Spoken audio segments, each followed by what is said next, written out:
Well, here's the storm we've been talking about for the last week or so here at the noon hour, and you can see the central portion of this storm is right about here spinning away, but you can see a lot of clouds shooting out ahead of it. We've got rain, we've got snow in part of that. Also for our viewing area, look at this, lots of clearing taking place. The temperatures will begin to rebound just a little bit and warm up, but you can see where all the moisture is located back to the west of the mountains, or at least I should say west of the Continental Divide.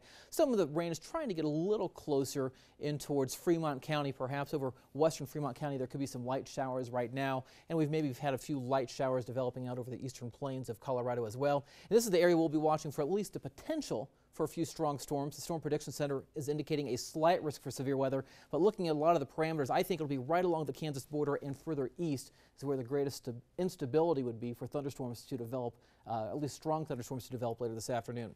Lots of winter storm warnings and advisories in effect to the west. The pinks are the winter storm warnings. This lavender color is a winter weather advisory, where in some locations up above 8,000 feet, they could see 6 to 12 inches of snow this afternoon and tonight all across portions of western Colorado. So if you're traveling out that direction, keep that in mind. There will be some snow as well as high winds, and a high wind warning in effect for extreme southeastern portions of Colorado through 7 o'clock this evening. Winds could be gusting upwards of 50 to 60 miles per hour in a few locations.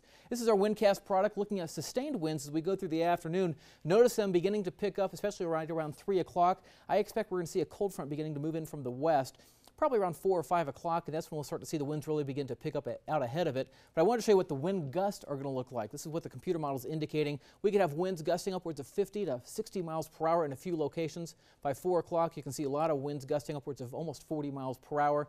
And as we head into the evening and nighttime hours, the winds continue to stay up. So don't be surprised to hear a lot of wind howling outside as you're going to sleep tonight, because they will continue through the overnight hours. In the meantime, look at this temperature spread. We're in the 80s in Lamar, La Junta, 74 in Springfield. We're in the 60s from Springs to Pueblo, and then 50s back to the north and to the west. I think we'll eventually top out in the 70s in Pueblo, middle and upper 80s towards La Junta and Lamar, but we're only talking 60s at best for Canyon City and for Colorado Springs. Here is Stormcast in as we go through the afternoon. By 3 o'clock, perhaps a few showers will be possible through the afternoon as that front begins to move from the west to the east. By 5 o'clock, you can see these keep pushing off to the east, and by 7 o'clock, perhaps some stronger storms out near the Kansas border.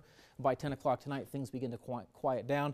As far as snow, not really expecting much snow around here. Of course, we could see some of the very high elevations up above 10,000 feet, generally speaking, is where we'd see any kind of snow. So bottom line with these storms, or this storm for today, I don't think it's that big of a deal, but we are going to see some strong winds tonight. We'll see a chance for a few passing showers, and it's only going to take us down to near normal temperatures for tomorrow. Another shot of cooler air comes in for Saturday. In fact, take a look at the 7-day forecast for Colorado Springs. Notice we go only down to 63. Our normal high in Springs is 65. We go down to 61 by Saturday, 67 by Sunday, and then another shot of cooler air coming down for Tuesday as a cold front passes through, really cooling us down by Tuesday afternoon, and then some question marks beyond that. In Pueblo, down to 71 for a high on Friday. We should be at 70 degrees, so right around normal for this time of the year. 65 Saturday, into the 70s for Sunday, and then another shot of cold air coming down for Tuesday. In Canyon City, we'll see our temperatures for the weekend in the 60s and 70s. And in Teller County, look for temperatures to be in the 50s. And again, I wouldn't be surprised to see a little snow Friday night into Saturday morning.